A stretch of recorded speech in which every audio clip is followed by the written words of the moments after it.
Peristiwa G30S itu salah satu babak paling kelam, sekaligus paling simpang siur dalam sejarah kita, Indonesia. Penuh dengan teori konspirasi, penuh tanda tanya. Nah, dalam penelusuran kali ini, kita akan coba mencari titik terang dengan membedah analisis dari sejarawan Profesor Anhar Gonggong buat memahami apa sih yang sesungguhnya terjadi. Oke, jadi pertanyaan besarnya, kenapa sih Indonesia sampai bisa ada di titik separah itu pada tahun 1965? Menurut Profesor Gonggong, untuk bisa mengerti ledakan dahsyat di tahun 65 itu, kita itu harus mundur dulu ke belakang. Kita harus lihat konflik yang udah bertahun-tahun membara sebelumnya. Karena ini semua sama sekali bukan kejadian yang muncul tiba-tiba. Untuk memahami ketegangan ini, kita perlu kenalan dulu nih sama 3 kekuatan raksasa yang saling berbenturan di panggung politik Indonesia kala itu. Ada Presiden Soekarno, ada Tentara Nasional Indonesia Angkatan Darat, dan tentunya Partai Komunis Indonesia atau PKI. Begini, Presiden Soekarno itu kan seorang pemimpin yang sangat karismatik, dan beliau terobsesi banget sama yang namanya persatuan. Dari obsesinya inilah lahir ideologi Nasakom. Tujuannya mulia, yaitu menyatukan semua kekuatan bangsa. Tapi tanpa disadari, kebijakan ini justru jadi semacam perisai pelindung buat PKI yang ngasih mereka ruang gerak yang luar biasa besar di politik nasional. Nah, disinilah letak bom waktunya.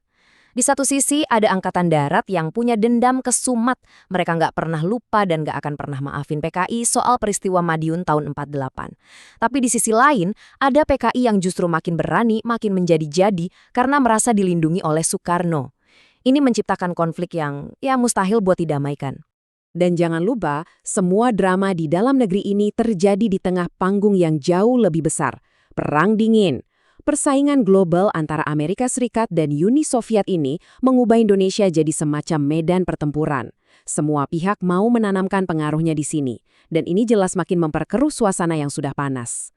Sekarang, mari kita lihat gimana pertarungan politik di tingkat elit ini istilahnya turun gunung. Konflik ini nggak lagi cuma ada di Jakarta, tapi merembes sampai ke desa-desa dan berubah jadi kekerasan yang sangat nyata dan brutal. Angka 7, angka inilah yang menjadi kunci dari konflik di level akar rumput. PKI waktu itu memperkenalkan sebuah konsep yang sangat provokatif yang mereka namakan 7 setan desa.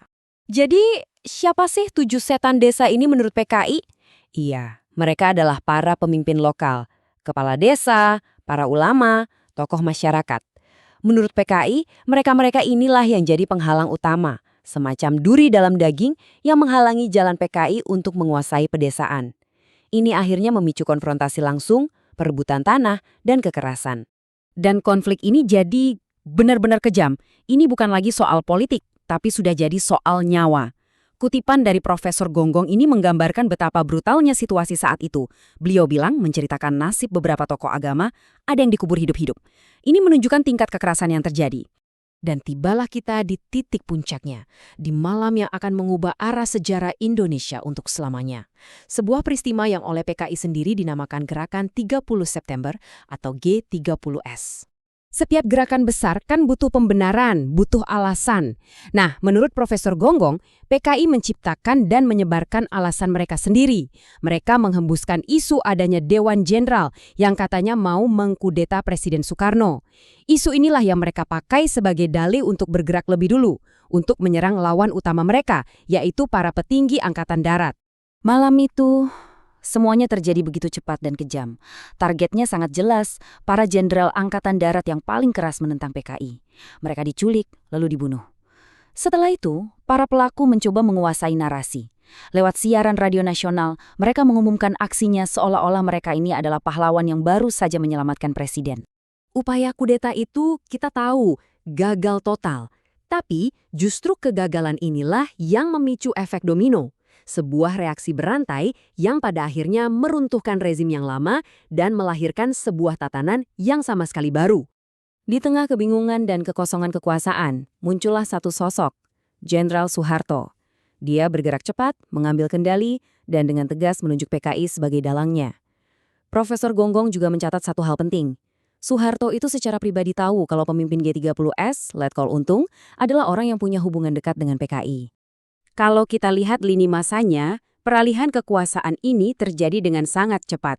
Mulai dari G30S, lalu munculnya Super Semar yang jadi surat sakti, sampai akhirnya Soeharto resmi diangkat menjadi pejabat presiden.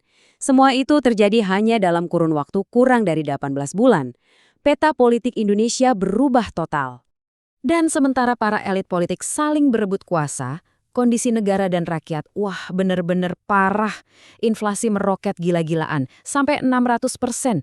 Bisa bayangin, rakyat harus antri berjam-jam cuma buat bisa beli beras.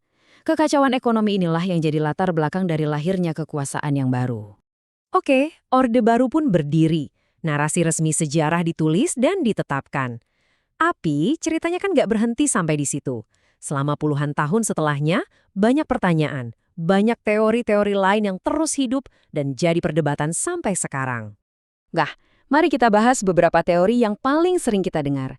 Gimana kalau Soeharto dalangnya? Menurut Profesor Gonggong sepertinya tidak mungkin. Posisi Soeharto sangat jelas ada di barisan Angkatan Darat yang anti PKI. Lalu, gimana kalau Soekarno? Juga tidak benar. Soekarno itu posisinya terjepit. Ideologi Nasakomnya memang memberi angin ke PKI, tapi dia tidak merancang kudeta itu. Terus isu Dewan Jenderal yang mau kudeta, itu menurut Profesor adalah isu yang diciptakan oleh PKI, karena jenderal-jenderal utama seperti Ahmad Yani itu sangat loyal pada Soekarno. Jadi, kalau kita tarik benang merah dari semua analisis Profesor Gonggong, kesimpulan utamanya adalah ini. G30S itu bukan petir di siang bolong. Peristiwa ini adalah puncak sebuah ledakan dahsyat dari konflik yang sudah menumpuk bertahun-tahun. Ini adalah letusan dari persaingan sengit antara Angkatan Darat dan PKI yang mustahil didamaikan. Pada akhirnya, ini semua meninggalkan kita dengan sebuah pertanyaan besar untuk direnungkan. Bisakah sebuah bangsa kita, benar-benar lepas dari garis patahan dan trauma masa lalunya? Sejauh mana peristiwa seperti G30S ini terus membentuk siapa kita hari ini?